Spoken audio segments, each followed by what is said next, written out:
আসসালামু আলাইকুম, কি অবস্থা সবার, কেমন আছেন? আজকে আপনাদের জন্য নিয়ে আসলাম চালতা আচারের রেসিপি। আচারটা খুব সহজে ঘরে কিভাবে বানাবেন সেটাই আজকে দেখাবো। চলুন দেখে নিই চালতার আচারটা বানানোর জন্য কি কি লাগছে। আমাদের প্রথমেই লাগছে চালতা। আমি চালতাটাকে প্রথমে লবণ এবং হলুদ দিয়ে সিদ্ধ করে ভালোভাবে এই যে এভাবে থেতলে নিয়েছি।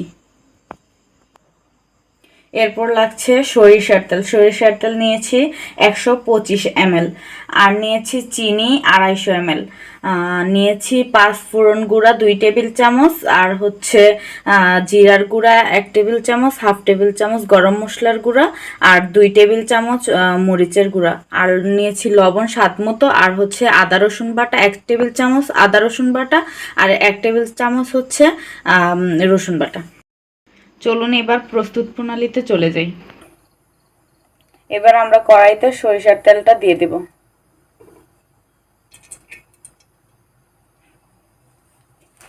আমাদের তেলটা গরম হয়ে গেছে, এখন আদা রসুন পেস্ট দিয়ে দেব।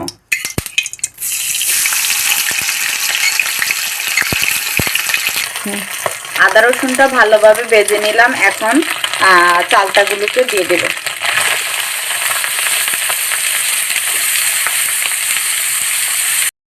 আমরা চালতাটাকে একটু ভালোভাবে ভেজে নিব তেলটার সাথে। এবার আমরা চিনি দিয়ে দেব।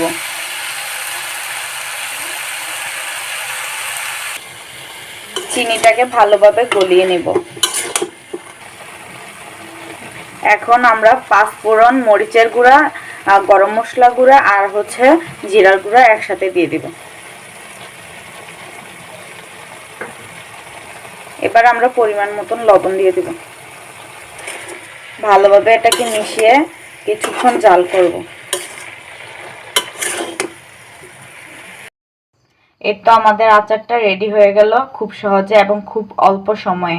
আপনারা চাইলে বাসায় ট্রাই করতে পারেন। এভাবে খুব অল্প সময়ে স্বল্প উপকরণে আপনারা বানাতে পারবেন।